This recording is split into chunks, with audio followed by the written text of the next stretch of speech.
Welcome to C-Suite on Your Street, a show where we talk about what you need to know to start, run, and grow your small business. I'm LaTaunya Howard, your host and a fellow small business owner of Howard Corporate Center right here in the city of Laurel. On this program, we'll speak with entrepreneurs and experts on a wide range of business topics. Our goal, to share resources, tips, and tricks to help you operate and think like a CEO, wherever you are on your entrepreneurial journey. Our first guest today is Robert Gatewood, president of Gatewood Marketing, a full-service advertising and marketing agency. Mr. Gatewood will share the basics of effective marketing and how it can help your business to develop and succeed. Mr. Gatewood, welcome to the show. Thank you, and well, thank you for inviting me. Yes, I'm so glad that you're here, and I'm so glad that we're talking about marketing, something that you're an expert on, really, because in my view, marketing is the lifeblood of every business. So no matter what business you're in, no matter what your business goals are, if you're not marketing, you're just not going to succeed. So I'm looking forward to everything that you have to show and share with us today. But before we get started, tell us a little bit about your background and your experience with marketing. Thank you very much. I've been in marketing really most of my life. Even when I was a kid, I worked at my dad's grocery store, so I had an early introduction to business and marketing. But I've spent several years in corporate America doing marketing for several companies, and then I realized during that period what a disparate difference was between what corporations were doing and small companies were doing. These guys have entire divisions and people and vice presidents committed to marketing. Mm-hmm. And so when I looked at what was happening, I said, wow, small companies really don't stand a chance against these big corporations. So when I left corporate America, I decided to commit myself to helping small businesses grow through marketing. Okay. And in your experience, you know, given that small businesses are your niche, because if I'm not mistaken, you have a national clientele, that's correct? Right. That's right. And you work with businesses of all sizes, from, you know, multi-million, perhaps even multi-billion-dollar companies. But your niche is small businesses. What is it specifically, besides the disparity that you just mentioned, that motivates you to work with small businesses in particular? What is the need? And with any business, you have to identify your niche. So that's a lesson that I'm sharing with others, but also have to practice it myself. So I've chosen the niche of small companies. One, because I was a small company myself most of my life, and I understand the needs and wants, which is one of the fundamentals of marketing. Identifying a need and a want, which is marketing 101. And so when I can speak to small businesses with a voice in which I'm familiar, it makes my job easier and it makes it more effective for my audience. Small businesses have unique needs. Because when I was doing corporate America thing, they were bigger, they had more different needs than the small companies, but all of those resources that big corporations were using were not necessary for small companies. So what I did, I stripped away all the fluff and the fat and said, look, these are the specific needs of small companies. Now there are some basics that apply no matter what size your company is. And that's where I have taken this approach to small companies. Make sure you understand the basics. If you understand the basics, so many other things fall in place. Right. Okay. That's good information to have. And now that you gave us a good segue into the marketing basics, because there are a few paradigms that you are going to share with us to help the viewers understand marketing, because it really is a big animal. It's a big animal. And it's a lot of information out there that pertains to marketing, and it's kind of hard to sift through what is applicable to your business and what is going to be effective for your business goals. So I'm looking forward to talking about those two paradigms. But let's start with the marketing basics. What exactly is marketing in basic terms? Well, the best way to understand marketing is that you have to be better than your competition in identifying and satisfying the needs and wants of target audiences. And target is the operative word. Most companies fail because they don't invest in marketing or advertising. And when you think about it, if I didn't understand something and I was afraid I wasn't going to get a return on my investment, I wouldn't do that either. So what you have to do, the option is not to advertise or not, it's to advertise that works. So that's what marketing prepares you to do, because when you understand who your audience is and you target properly, your advertising will actually work. So we have to start with the umbrella of marketing where we understand the audience and target those resources to that right audience, and then the other things tend to fall into place. Okay, so with that in mind, is it fair to say that marketing is when you're simply just trying to identify who your client is or who your target audience is? Is that it, or is it more than that? Well, I don't want to dismiss marketing as this ideative exercise that has no measurable outcome, because marketing is actually a science. It's not a science like math, but it's a soft science, a combination of art and science. And we call it a hybrid, so it's a soft science. And then we have to look at it as what are the different components. how can we get marketing to help the other factors of marketing work, which are advertising, benefit selling, and customer service. But we have to start from a foundation of marketing, of targeting that audience through demographics, through geographics, through psychographics. Once you understand those, everything else tends to fall into place. Well, why don't we help our viewers understand those three terms a little bit? And I hope you remember what you just said, because okay, but you said the demographics. Right.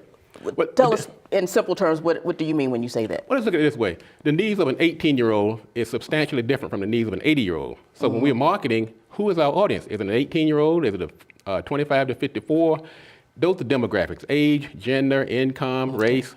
Those are demographics. So when we think about marketing, if you're a business owner out there saying to yourself, who is my audience? You have to start building this customer profile. And you start with demographics. Right. What are their ages? What are their income? Are they married or are they single? That's the first one. The second one is the geographics. Where are they located?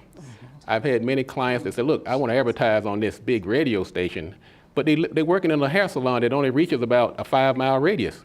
So a big mistake among many advertisers is that they're advertising to a market, they're spending advertising resources to a market that's never going to come to their shop. So if I'm a small company and I'm trying to geographic target, I want to make sure I'm reaching that 5-mile radius, which may not be mass media. It may be direct mail or some other way. Right. And then psychographic, that's more about the lifestyle. How does this person view life? What are their beliefs, their cultures, and so forth?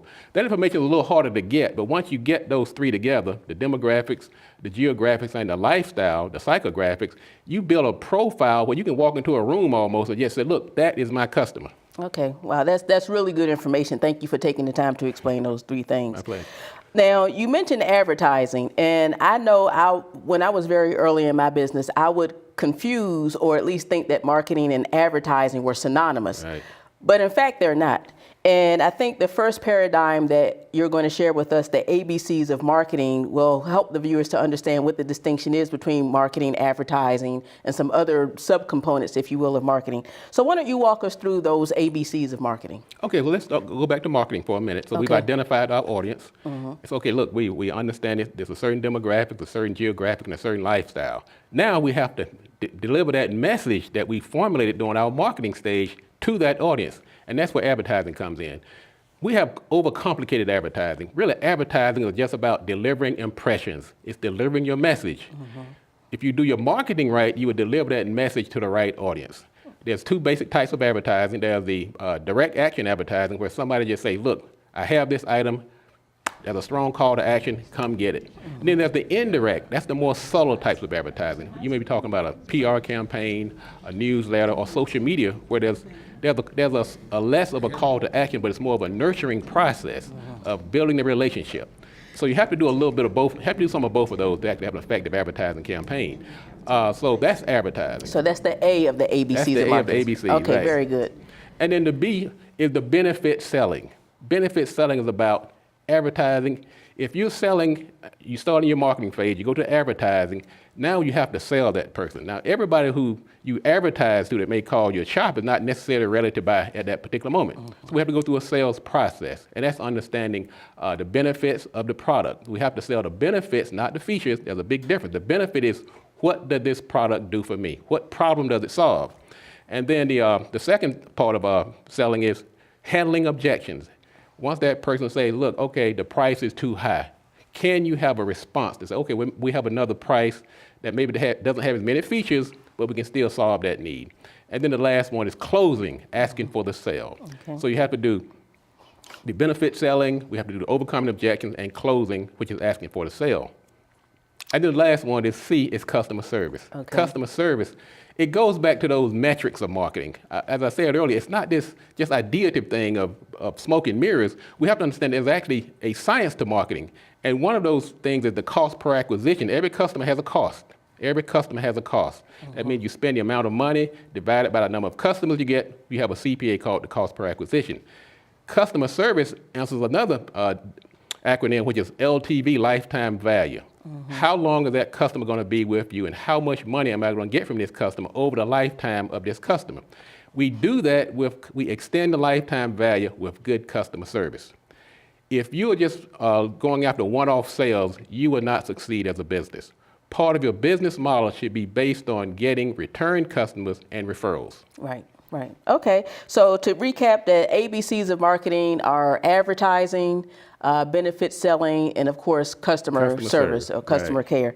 Do you have any success stories to share with us of small business owners that perhaps did not have a strong marketing strategy, and then you came in and helped them, and how that might have changed the outcome of their business? Oh, absolutely. I remember when I was just getting started, I was a company over in Virginia. They were working out of the back of an Econo Lodge, small kitchen, a diet company, and they wanted to broaden their marketplace. So they came to me and they hired me as their marketing consultant. And so my first thing, I'd done all this stuff in test tubes, but I hadn't applied it to a real live company. But I was really sold on this idea of targeting by profiling. So the first thing we did was identify who the customer was. And when you think about diet, we said, well, we did a research, actually, we did some surveys and found out it was about 70% women. So immediately we say to ourselves, now we have to speak to that audience. And of course, women have different needs than men. And, a lot of things they have in common, but there are some different things and different hot buttons. So we focused our marketing efforts on women. The other thing we did, we focused on the geographics, because we could not advertise we couldn't do regional advertising because they didn't have the distribution points all over the city and outside the state. So we had to focus on a strategy that could allow us to focus on these different geographic areas and get lower advertising rates. So, this marketing thing is not something you just wake up one morning and decide to do. It's really, you have to make all these parts work in synergy: the advertising, the selling, and the customer service. You can't just do one or two. You have to do all three to get the synergy working. Right. So that was one example. So to make a long story short, that company that started now in the back of a Econo Lodge is now a national company. We actually are shipping now from coast to coast, because we followed these proven steps. The secret sauce of marketing is understanding who your customer is, and another one is building those relationships that are necessary to get customers. I'm back on advertising for a minute. Advertising is also not just about most people spend all of their time on customer acquisition, but there are other stakeholders that are very important in the success of a business. Those are your suppliers, your distributors, your contractors, your employees, the community, government agencies. You have to bring those people into the fold as well to make all of these parts work. And that's what we did with this success story that I've talked about out in Virginia. And another company was a tax company. Same story. They started with one location, but we took this same approach. Who is the audience? Who is the audience? And now let's take a geographic approach. And by applying these proven techniques, this company has gone from one location. Now they have locations in D.C., they have locations in Baltimore, and out in Virginia, because we took the time and nurtured the customers, understood who the customer was, and did effective advertising. Right. One of the problems, LaTaunya, is that companies don't advertise, and I can't overstate this. They're afraid it's not going to work. And because of that, they don't advertise. That's not an excuse. You have to advertise. You have to just make it work. Right, right. And to that point, another aha moment, if you will, that I had when you and I talked before is that marketing really begins before you launch your business. Absolutely. I think one of many mistakes that I and I would imagine most business owners make in their business, because being a business owner is about really a series of mistakes until you realize success. But, I had the impression that you begin marketing after you actually launch your business, but the smarter business approach is to begin marketing before you launch your business. It's really a way of doing some due diligence, like you said, identifying who your client profile is, what their needs and wants are, so that when you launch, you are effectively advertising and communicating your message to the right profile. And you're right. And one of the tragedies for small companies is that they don't have the resources to sometimes respond from a substantial loss in bad advertising. So sometimes bad advertising can literally put them out of business. That's why it's important to invest in marketing up front. Marketing is an investment, and the more you spend, the more you stand to gain or lose. So the companies that invest in marketing tend to be the ones that are left standing. Right, right. Very good. So let's talk about another paradigm that you want to talk about to help the viewers to understand how to really get their hands around this thing called marketing. So you've already given us the ABCs of marketing, which I think is very helpful. Another aha moment, I've had so many aha moments with you. So I just learned so much information in just the short conversations that we've had. But one of the things that you mentioned to me recently is that your marketing and your advertising strategy really needs to change, or rather should align with where you are in your business cycle. That's exactly right. You know, again, a thought that I had when I first started business was that, okay, whatever worked for me in the beginning should still be working for me now 5 or 6 years later, Right. and that may or may not be the case. So I want you to share with the viewers more about the aligning of your marketing / advertising strategies with the life cycle that your business is in. And you can tell us about that along the lines of the different phases of the life cycle. Okay, let's look at it from the perspective of an industry or a product. Okay. Most people, when they start a company, if you're starting from scratch and you're in the industry where there's a lot of research going on, you're trying to figure out what the product is, how it works, how you're going to launch this business, when you're going to do it. There's a research phase that's actually taking place at the beginning of a business or the business cycle. Mm-hmm. Now, a lot of companies, they don't budget for that. So they just skip over this part. They're not doing the proper research. They're not doing the adequate planning. But that's required. That's necessary to have a successful company. So you have to, if you're doing that, just realize there's not going to be much money made. Mm-hmm. And if you haven't set money aside for that, then you're probably shorting yourself. I mean, you can still be very successful, but I think companies that are going to be successful in the long run spend some time and effort in that research and development phase. Okay. Then we get into the introduction. That's when you've launched the product or you've launched the business. You're in an industry that's going through this introduction phase. Once again, there's not a lot of revenue being generated at this time because people don't understand how it works. Uh-huh. They're saying, wow, what is this thing called the telephone at some point? We understand what a telephone is now, but there was a time when they were used to using different ways of communicating. So that you have to go this period where people have to be introduced to the product, this educational phase. Okay. And I'm just going to inject quickly here that companies need to understand what phase of the industry their business is in addition to the business itself. In the business itself, right. Wow. Because the industry is really what's going to dictate the demand for the product. So if you're in the introduction phase, the demand is low, but you still have to alert people that you have to almost create the demand because it's a good idea, it's a good product, but people just don't know how it works or if they even need it. So that's the introduction phase. Then if you hang around long enough, you play your cards right, you're going to slide into the growth phase. And growth phase is where that's where you like to be. Okay. The challenge with the growth phase, LaTaunya, is that people get comfortable. That's when things are really doing well. Things are taking off. I mean, you got money coming in that you hadn't planned on. People just really, sometimes they overreact. They go out and start buying bigger offices and, buying cars for all employees and getting the wall signs put up. Right. I mean, there's nothing wrong with that if you understand that this is a temporary phase. All of these phases, none of these are permanent. If you understand that this is a temporary phase and you govern yourself accordingly, this could be the best part of your business. Because during this phase, you're starting to also look over the hill at what's coming. Because right behind that is the maturity phase. Now, maturity phase, that's when people starting to notice a little different. They had this explosive growth when they've gone out and bought 3 or 4 cars. Their dogs have a pool now, flat screens in every room of the house and the office. Right. And now sales are leveled off. Right. And they're like, wait a minute, we're doing the same thing we did last year at this time, but we're not getting the same return. Well, it wasn't anything that the company did, it was something that happened in the industry. Because in the maturity phase, competition is fierce. In that growth phase, you may have been of one of 2 or 3. In the maturity phase, you could be one of many dozens. Right. And that will actually start to manifest itself in your numbers. You're starting to see this drop off. You start to see the big stores get in. All of a sudden, the Walmarts and the Amazons and all these guys, you're competing not with just direct competition, but indirect competition. Right. And so that's the maturity phase.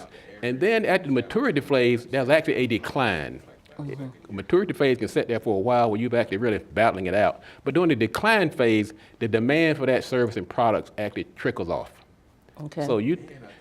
So just imagine if you're a company that's doing the same approach to advertising from the growth phase into the decline phase. During the growth phase, your advertising strategy is really directional. It just tell me, all the customers need to know is how to get to it. You have the best, it's easy to find, and it's easy to pay for. In that maturity phase, you need to start separating yourself from the competition. So look, I got a good mousetrap. Mine may catch 3 mice at a time, but the other guy only catches 1. Right. So you got to start differentiating yourself from the competition. In the decline phase, by this time, most of the money has actually left that industry. And if you're going to stick around, This is where people usually have multiple streams of income or multiple businesses going. Where differentiation begins to come more important, I guess. That's exactly right. Yeah. Because you can't, there's really, the market is so saturated now, and the demand has dropped off because people have moved on to something else. They have actually decided this product has run its course. Now, you can't be too hasty and jump out, because sometimes there's a resurgence. Because during this decline phase, what many companies have done, they've reintroduced the product with different purposes. They may rebrand it. They may decide to attach it to something else. So some companies have been very successful in this decline phase. So what's important for the business owner is to understand where you are. Right. Let's use a medical parallel. I mean, it's an impractical physician to only discover that there's what the ventricle and the atrium of the heart is upon opening the client's chest. You need to know that before you get in there. You can't just say, look, I'm opening this person's chest. Wow, there's an atrium, there's a ventricle. Wow, I didn't see that coming. The same thing when it comes to businesses. There's a introduction, a growth, a maturity, and decline. Companies need to understand that before they open their company. Don't just wait until you're in the growth phase or the decline phase. Wow, I didn't see that coming. Right. Just know that it's coming. Right.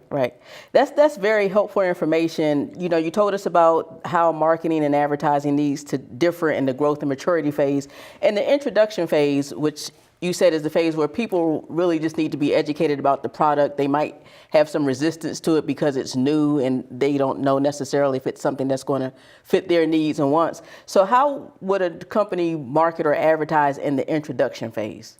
Well, you have to do subtle type. We talked about those two types of advertising. We talked about direct action and the indirect action, which is communication. Okay. You're doing PR, you're doing sending out newsletters, you're holding workshops, you're doing seminars, you are educating people. You are nurturing them, so when the growth phase hit, you have already cultivated them into potential customers.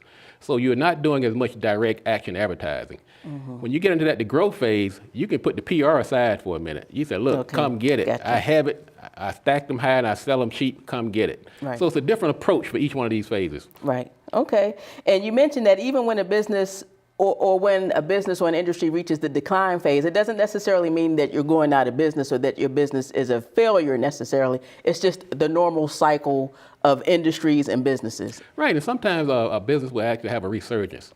I can use the real estate industry. We had a bust back in about 2008, 2009, where, I mean, real estate agents were out. They were working at McDonald's, they were cutting grass because their industry had really fallen flat. Right. But guess what happened? The ones that hung in there now are today's millionaires because they hung around, they found other ways, they repurposed their skills. They were doing short sales, they were doing seminars, they were doing workshops, they were becoming consultants. So the people that hung around in that decline of the real estate industry are the ones that are doing very well right now. Right, and the key, like you mentioned, is the differentiation. That's when that becomes more key for survival. That's exactly right. Absolutely, great. Well, I mean, these two paradigms, the ABCs of marketing and understanding the industry and business life cycle, I think is extremely helpful information for people to have a better understanding of marketing and how it can help their business to grow and succeed and endure, really. And what we like to do for each show is to provide 3 action items that people can act upon today to move them towards the desired outcome of marketing.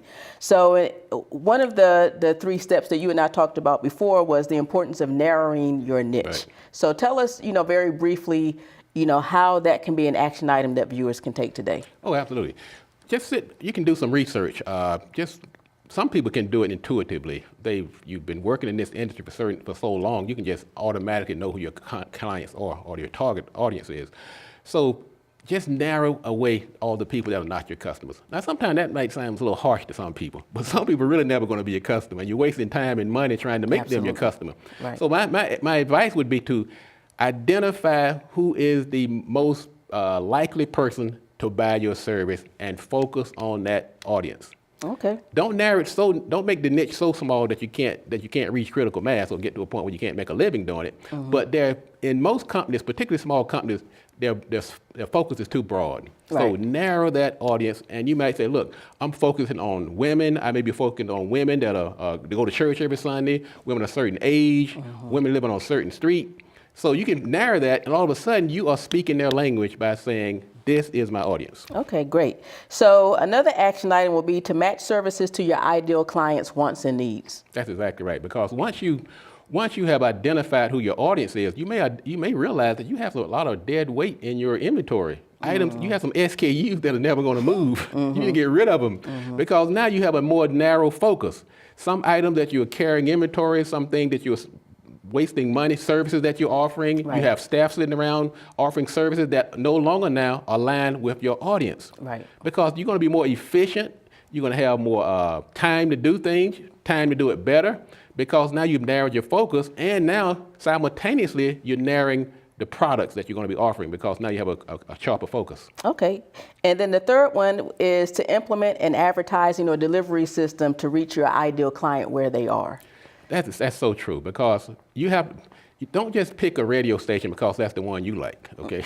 You say, look, wow, I like Tom Jones Morning Show. Right. Look, maybe your audience is not that audience. You have to pick an audience that's actually in line with your audience, pick a advertising mechanism that are in line with your audience and the target you're trying to reach and that product you're trying to sell. So you want to make sure that you advertising, and this is something else I have to say this because people are so afraid to pull the trigger on that advertising because they're afraid it's not going to work. If you target properly and you advertising on the right station, whether it doesn't have to be radio, it could be social media, it could be through some type of web campaign, it could be print ad, it could be direct mail, wherever your audience is, you can now advertise with an assurance. You can be bold, and that's what's separating the big companies from the small companies. They're afraid to advertise. Right. And it's killing them. It is scary as a small business owner because all we see is the dollar signs rather than the return that we'll get on those dollars. That's exactly right. Yes. And that really has been a sword of Damocles for these small companies. Right. And you actually have a bonus action item, exceed expectations all the time.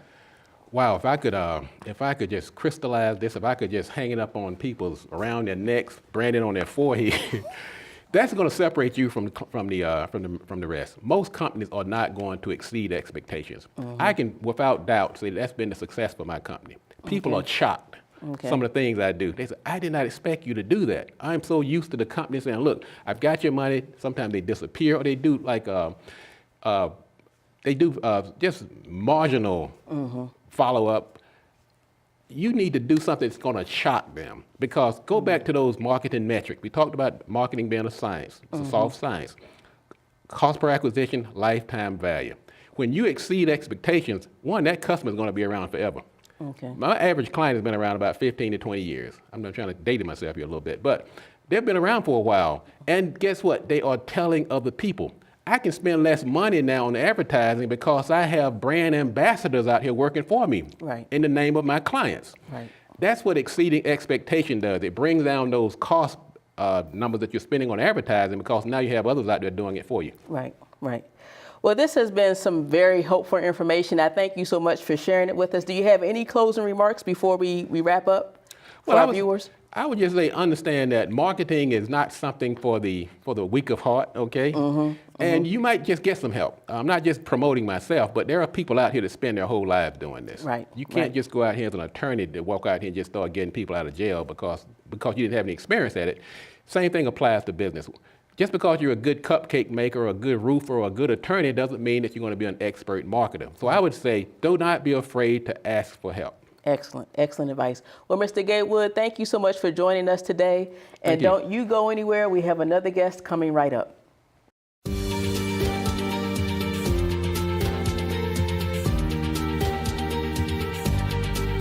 Laurel has undergone many changes and seen much growth throughout its history, but the one thing that remains constant is the progressive spirit that keeps the city moving forward.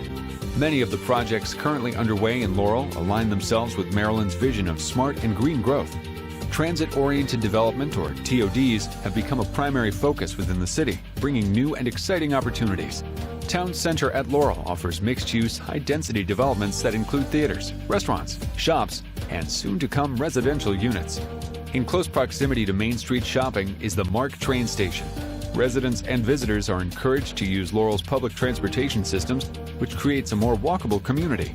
And since Laurel is a designated base realignment and closure zone, they're eligible for state funding of public infrastructure improvements that will positively impact both Laurel's present day and future economies. Although the face of Laurel is changing, it's changing for the better. Come be a part of this Maryland community that's smart, green, and growing.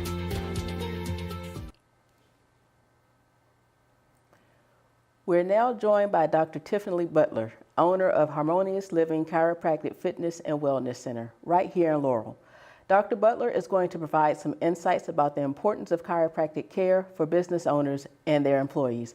Dr. Butler, welcome to the show. Thank you for having me. You're welcome, you're welcome. Now, the idea of chiropractic care is something that many business owners probably don't think is something that they need to be concerned about. So I'm really looking forward to the information that you have to share. But before we do so, tell us a little bit about yourself and how long you've been practicing medicine. Okay, so I grew up in a Washington, D.C. area. I went to Morgan State University and worked a little bit after school, but then I went down to Life University in Marietta, Georgia, where I completed my doctoral degree in chiropractic. Okay, very good. And what motivated you to practice chiropractic care? Oh, I've always been interested in helping people and the idea of the body healing itself, so I didn't know anything existed like that because I never went to a chiropractor before actually going to school. Okay. So the whole idea of holistic healing and using my hands, that really drew me in. Okay, very good. Now tell us, what exactly does chiropractic mean?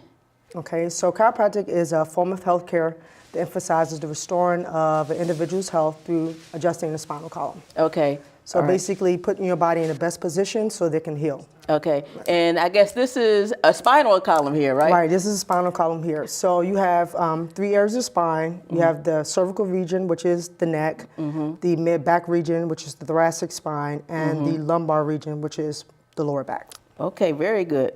So when we talk about chiropractic care, why is this something that small business owners in particular need to be concerned about?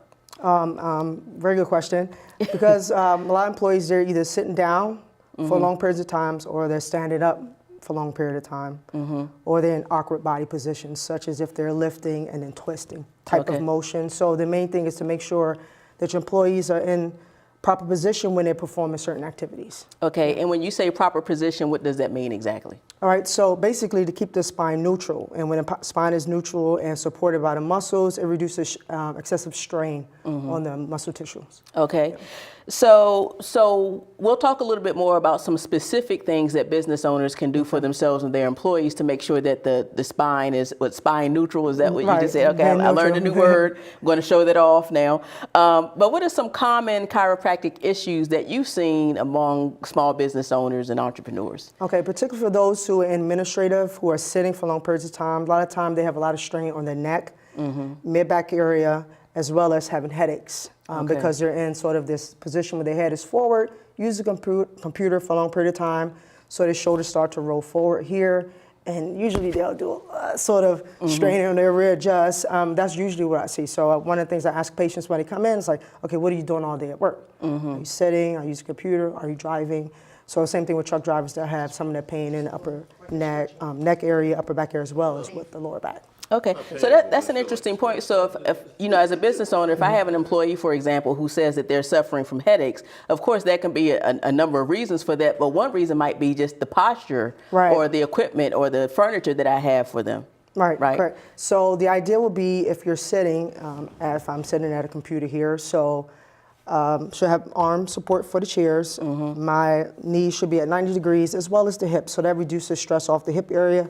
And this muscle here, if you can see, it goes right to the lower back, but it also goes right into the front of the hip. Okay. So if the legs are down like this, it will actually put strain. So the person may start to feel hip pain here or lower back pain. Okay. Next, you want to work your way up to the neck and upper back area. So you want to make sure the monitor is sort of at eye level, so that reduces them from sort of crouching like this. Okay, and let's talk about that one by one because, like I said, this is one of those tips and areas of business that some business owners may not even think about. And when you and I spoke not too long before we began taping, you were telling me about, you know, the idea of maybe matching furniture to your employees. Right.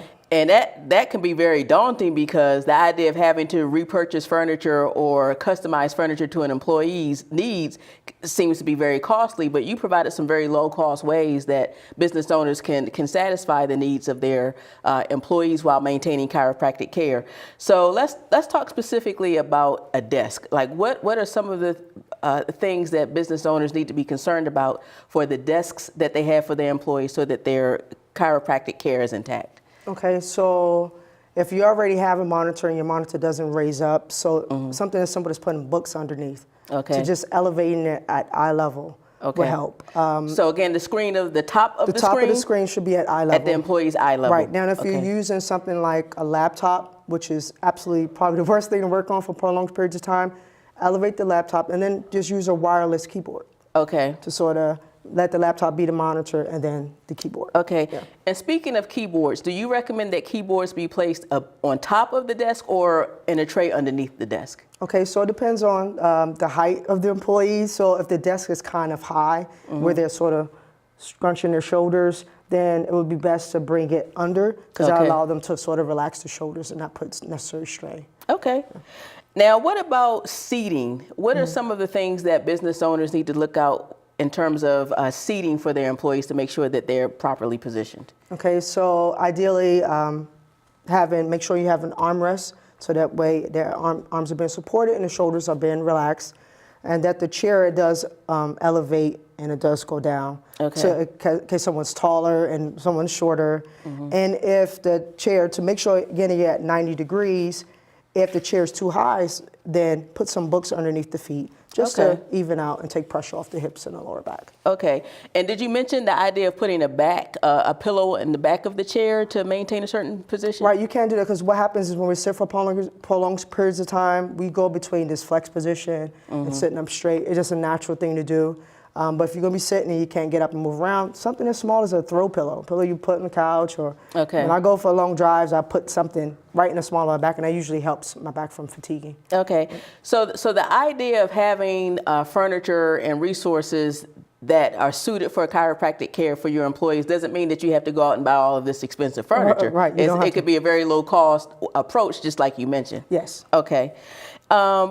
So you might have mentioned this before, but when you talk about some of the specific issues or injuries that can come out of poor posture or not having the computer at the right distance or slouching too much, what are some of the specific issues that can come out of that, and how do you remedy it? Okay, so we call them repetitive stress injuries. A main thing, especially people use computers, is carpal tunnel. And that's from not having the proper support, whether under the wrist being supported, they're sort of like this, or they're extended for prolonged periods of time. That's something that I see often, as well as, again, with the neck and upper back pain, because the computer's too low and they start to get fatigued and they stay in a position and they start getting headaches. So in my office, in terms you asked about care, so we do spinal adjustments, and with the adjustments, it basically mobilizes the spine so you can move around better, which in turn will relax those muscles. Again, putting your body in the best position, and then teach you corrective things you could do at home. Okay. Yeah. And what might be some of those corrective strategies that people can use? Okay, so getting up every hour, just walking around, stretching, that'll help, just getting some movement into the joints, making sure when you're laying down at night that you have a pillow that properly supports your neck. And definitely if you're waking up with a stiff or tight neck, that means you don't have the right pillow. Some people like to hang on to pillows, but you gotta get rid of and invest in a really good pillow. They give you support while you land on your back and while you land on your side. Again, you want your spine to be neutral. Okay. Yeah. All right. Now, you said repetitive stress injury. So what are the long-term implications of that? If a person doesn't correct that, how does that impact the employee's overall well-being, and something that business owners, of course, need to be concerned about? Well, they'll take time off. If they're having the back pain or neck pain, they're going to take sick days off just to relax and recover, which means, and when they do come to work, they may not be as productive because their neck and back hurts, which in turn is going to hurt the business, because when they're there, they're not producing, whether they're there or if they're at home. So that definitely is going to affect the business in terms of the bottom line. Okay. So what other types of strategies, if any, can business owners and their employees employ on an ongoing basis just to maintain chiropractic care and keep the employees, performing optimally as much as possible? I would highly recommend implementing a wellness program into your business, and that could cost little to no money, and it could first start with sort of like a challenge to lose weight, because people who are overweight usually have stress that's going to be on the lower back. They're going to have lower back pain. If they don't feel it now, they're going to feel it later. Something as small as that. So maximizing the lunch hour. So it don't take that long to eat. Maybe eat for 30 minutes and then go for a walk. But as a group and as an effort. And I think people normally do well when they have that support and they're doing it as a team. That's a good start right there. Okay, excellent advice. Now, one of the things that we like to do, at each show is to provide some actionable steps that the viewers can take now to get them on track to chiropractic care. And one of the steps that we talked about before, you've already mentioned, and that's getting up and walking around every hour. You mentioned that just helps to move the joints. What else is an advantage of doing that? Reduce stiffness, as well as drinking enough water. A lot of us don't drink the water as we should. And the disc actually is sort of like a jelly donut, which is in between the vertebrae, which is the small bones, and the spine. And it's made up 80% water. Wow. So if we're not hydrating those discs, they're not getting enough water, which can also contribute to having some lower back pain. So making sure you drink enough water and getting up, just moving around. Okay, I did not know that. Okay. Another action item is to periodically check the body for proper alignment while sitting. Now, you briefly alluded to this earlier, but what exactly is the proper alignment when you're sitting? So you got to think just being neutral, again, 90-90. So self-checking each other, right? So 90 degrees at the knees, 90 degrees at the hips, and 90 degrees at the elbows. And you're looking straight ahead. This is where you want to be. Not leaning on one side, and don't use the phone between your head. Some people do that. Okay. Even with cell phones, they do that. Okay. But maintain it as neutral position. What is the correct position for a telephone then? You should be here. Okay. Right there. Or use a Bluetooth device or something. Bluetooth device is good too. Yep. Okay, excellent. And then a third action item will be to use supplemental support to get furniture and other types of equipment in line with proper posture, whether it's pillows or whatever the case may be, right? Right. So again, if you can't elevate the monitor, putting a book underneath and putting it up to where the top of the screen is eye level, as well as putting something under the feet if the feet are hanging, just to make sure it's up to the 90 degree. All right, excellent. Well, this has all been very helpful advice, and I know that the viewers have been enlightened about how easy it is to maintain chiropractic care, not only for themselves, but also for their employees. So thank you for your insights. Do you have any closing remarks before we wrap up to give to our viewers? Take care of your spine. A lot of people know to take care of the teeth, but they don't think about their posture until someone says something about their posture. Okay. So just being aware actually helps. Okay, very good. And now we're more aware thanks to you. Okay. Thank you. Well, thanks again for joining us, Dr. Butler. Thank you. And thank you for tuning in to C-Suite on your street. Be sure to join us again next time to learn more about how to start, run, and grow your small business. Until then, I'd like to leave you with our quote of the month. Don't go where the path may lead. Go instead where there is no path and leave a trail. Take care.